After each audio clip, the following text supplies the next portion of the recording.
રાજપીપળા તમારી કર્મભૂમિ છે? ના, અમારી દુષ્કર્મ ભૂમિ. બધા ખરાબ કામ મેં અહીંયા કરેલા. એટલા માટે કે દારૂ પીવાનું મેં અહીંયા ચાલુ કર્યું. પછી મટન ખાવાનું હું પહેલાં અમારે ઘરે 7 મિનિટ કોઈ ઈંડા પણ નથી ખાતા. મેં લફરા બહુ કર્યા છે રાજપીપળા.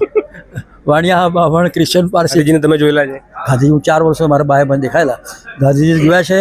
રાજભવન ગાંધીજી મારો ફોટોગ્રાફ છે. હાલ શું એક્ટિવિટી કરો છો, પ્રવૃત્તિ? અત્યારે 20 વર્ષથી પૈસા કમાવાનું બંધ કર્યું છે. મારી પાસે પૈસા સારા એવા છે કારણ કે મેં બંગલો વેચ્યો, ઓફિસ વેચી, ફ્લેટ વેચ્યો, ગાડી વેચી, એટલે વ્યાજભાઈ ચાલે છે.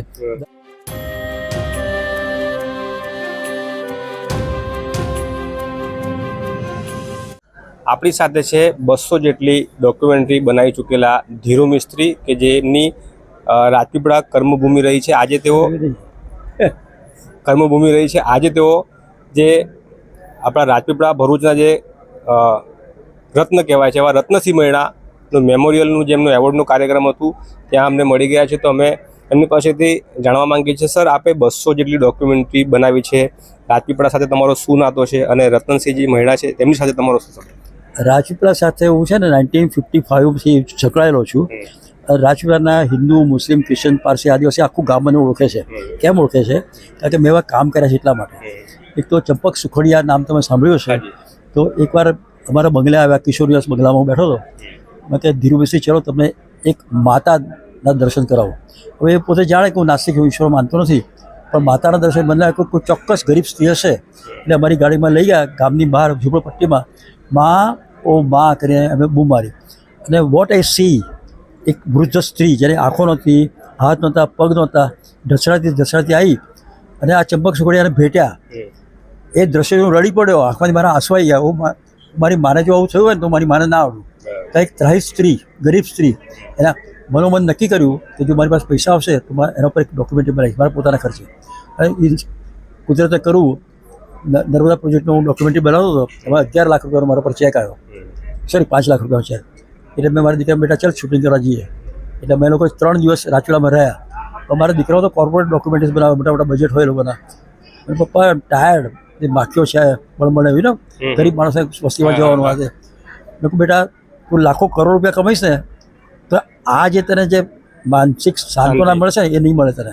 અને 3 દિવસ બનાવ્યું. માનવતાનો દીપક એનું નામ આપ્યું. વડોદરામાં સૂર્ય પેલેસના માલિકે મને કે તમે સ્પ્રે શો કરી શકો છો. Divya Bhaskar, Indian express, times બધા મોટા મોટા લેખ લખ્યા. એક અઠવાડિયામાં ચંપક સુખડિયાને 1,60,000 ડોનેશન મળ્યું. આ બિકોઝ ઓફ પ્રેસને લીધે. એટલે આવું છે. તમારા ગરીબીના દિવસો હતા ત્યારે રત્નસિંહ મૈણા તમારે શું મદદ કરી? તમારા શિક્ષણ માટે તેમણે શું હેલ્પ કરી? ના, એ મદદ નહીં કરી, પણ એ છે જ્યારે રાજેન્દ્રસિંહ સ્કૂલ બનતી હતી ને ત્યારે ત્યાં બાકડા ઉપર એને JC પટેલ એક્ઝિક્યુટિવ એન્જિનિયર હતા, એ બેસતા હતા. એટલે બાજુમાં કિશોરી બંગલામાં હું રહું, દાદા પાણી મોકલજો. એટલે હું પાણી લઈને જતો હતો, પાણી ચોપડ્યો. એટલે મેં આ સ્કૂલ મારા દેખતા બની છે, રાજેન્દ્ર સ્કૂલ આપેલી સ્કૂલ છે તે.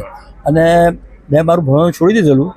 MS યુનિવર્સિટીમાં હું આવ્યો છું. ભાઈ પોપ્યુલર પર્સન, ટેબલ ચેમ્પિયન હતો, ડાન્સર હતો, આ તે. પણ વચ્ચે છોડી દીધું નોકરી. અરે ભણવાનું છોડી દીધું કારણ કે બોમ્બે જતો રહ્યો. એક વખત હું રાજપીપળામાં રખડતો હતો, તો શું કરતો નહોતો. કોલેજમાં એક ગિરીશ પંડ્યા નામનો પ્રોફેસર મારો જે ભણતો હતો એ લેક્ચર આપતા જોયો. મેં કહ્યું ચાલો આ પ્રોફેસર હું રખ્યા કરું છું. પછી મેં જોઈન કર્યું ભણો અને ગ્રેજ્યુએટ થતા. પછી MS LLB કરો, અમદાવાદ ગયો, વોટ એવર. ગાંધીજીને તમે જોયેલા છે? ગાંધીજી હું 4 વર્ષ મારા ભાઈ બંધ દેખાયેલા. ગાંધીજી જોયા છે. રાજભવન ગાંધીજી મારો ફોટોગ્રાફ છે. પછી તુષાર ગાંધી જોડે પણ ફોટોગ્રાફ. ને આજે કુલકર્ણી સાહેબ મળ્યો. એટલે તુષાર ગાંધીના શબ્દો છે કે very fortunate to you so our great grandfather. અમે તો જોયા નથી કે છે. આજના યુવાનો ગાંધીને ગાળો કેમ દે? મેં કીધું ને, તમે આગળ બી કીધું કે આ ગોદી મીડિયાઓ છે ને કે એ લોકો એવું મનમાં ઠસાઈ દઉં છે કે ગાંધીજીએ પથ્થર ઝીકી, આ કર્યું તે કર્યું. ઘણા લોકો મને ગાંધીજીને 50 વર્ષ પહેલાં મારી નાખવાની જરૂર હતી. મેં કેમ ભાઈ તું શું કરે? તો કોઈ દારૂની ખેપ કરું છું. હું તને મારી નાખવાની જરૂર હોય. ગાંધીજી ક્યાં વાત કરે તું ગાંધીજીનું નામ લેવાનું બી લાયક નથી. એટલે આવી દુનિયા છે, દુનિયા ચાલે કરે. દુનિયાને મોઢા મેં તાળા મારી શકાય નહીં. ગાંધીજીના વિચારો આજે પ્રસ્તુત છે, અપ્રસ્તુત છે? ભાઈ ગાંધીજી વિચાર તો યુનિવર્સલ છે. પ્રસ્તુત હોય કે ના હોય યુનિવર્સલ. તેના વિચારો એને તમે કોઈ ના કરી. ગાંધી બોલ ગાંધી આફ્ટર ઓલ 125 દેશોમાં એનું સ્ટેચ્યુ છે ભાઈ. અને આ રાજઘાટ ઉપર કોઈ બી આવે ને ત્યારે ત્યાં માથું ટેકવે છે. ગાંધી બોલ ગાંધી વાત જ ના થાય. રાજપીપળા તમારી કર્મભૂમિ છે? ના, અમારી દુષ્કર્મ ભૂમિ. બધા મને કહે છે તમારી જન્મભૂમિ. ના તો કર્મભૂમિ ના તો શું? મેં મારી દુષ્કર્મ ભૂમિ. બધા ખરાબ કામ મેં અહીંયા કરેલા. એટલા માટે કે દારૂ પીવાનું મેં અહીંયા ચાલુ કર્યું. એટલે થોડું પીએ કોઈક વખત. પછી મટન ખાવાનું. હું પહેલાં અમારા ઘરે 7 મિનિટ કોઈ ઈંડા પણ નથી ખાતા. અને બીજું તમે પર્સનલ કીધું, મેં લફરા બહુ કર્યા છે રાજુલા વાણિયા બામણ ક્રિશ્ચન પારસી મુસ્લિમ બધી છોકરીઓ જોડે, અને બધાના પત્રો છે મારી પાસે, એટલે કોઈ એ ના કરે છે. એટલે આવું છે, ધીરુ મિસ્ત્રી લાઈફ આવી છે. ખુલ્લી કિતાબ છે આપણી તો. આજના યુવાનોને શું સંદેશ આપવા માંગો છો? ભાઈ પ્રેમ કરો, that's all. Love is supreme. પ્રેમ એક એવી વસ્તુ છે કે લોખંડ બી પીગાળી શકે. તો આપણે તો શું છે, આજે વેરઝેર સમાજમાં બહુ જોવા મળે છે. સોરી, વેરઝેર બહુ જોવા મળે છે. हाँ छोड़ दो, नफरत की दुनिया छोड़ दो, प्यार मोहब्बत प्यार से रहो. हिंदू मुस्लिम क्रिश्चियन पारसी એ તો આપણે બનાવ્યા છે, એ કે ઉપરથી કે ઓછા જ લઈ રહ્યા છે, આપણે બનાવ્યા છે હિન્દુ મુસ્લિમ. લવ એવરીવન, લવ થાય નેબર. જેમ ક્રિશ્ચન લવ થાય નેબર, મુસ્લિમો કહે છે કે ભાઈ તમે સારી વસ્તુ હોય ને તો ગરીબના માણસો ખાતા નહીં, ઘરે જઈને ખાજો, પેલાનો બિચારો જીવ બળે. એટલે એવું હિન્દુ ફિલોસોફીમાં છે. એટલે આપણે બધું બનાવ્યું છે, પણ લવ, માય ઓનલી લવ એન્ડ હિંસા ને અહિંસા. હાલ શું એક્ટિવિટી કરો છો? અત્યારે 20 વર્ષથી પૈસા કમાવાનું બંધ કર્યું છે. મારી પાસે પૈસા સારા એવા છે, કારણ કે મેં બંગલો વેચ્યો, ઓફિસ વેચી, ફ્લેટ વેચ્યો, ગાડી વેચી ગાડી. એટલે વ્યાજભાઈ ચાલે છે. દર મહિને હું 5,000 રૂપિયા સંસાર આપું છું, દર મહિને.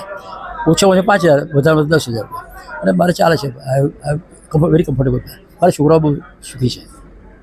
તો આ હતા ધીરુભાઈ મિસ્ત્રી. હા સોરી, તો આ હતા ધીરુ મિસ્ત્રી કે જેમણે 200 જેટલી ડોક્યુમેન્ટરી બનાવી છે. આજે અનાયાસે જે આપણા રત્નસિંહજી મહેડાના મેમોરિયલ જે એવોર્ડના કાર્યક્રમમાં મળી ગયા, તો એમની સાથે પરિચય, એમની સાથે વાતચીત કરવાનો પ્રયાસ કર્યો ત્યારે ઘણી બધી વસ્તુ જાણવા મળી છે. એમણે ગાંધી વિચારોની પણ વાત મૂકી છે, અને એમણે પોતાના જીવનની તમામ જે સત્ય હકીકત છે એ કોઈપણ જાતના ડર, છોપ કે દંભ વિના તેમણે આપણી સામે મૂકવાનો પ્રયાસ કર્યો છે. તો આપણે પણ એમનામાંથી કંઈક પ્રેરણા મેળવીએ એવા આશય સાથે આ જ પ્રકારના ન્યૂઝ માટે નર્મદા લાઈવ સાથે જોડાયેલા રહેજો.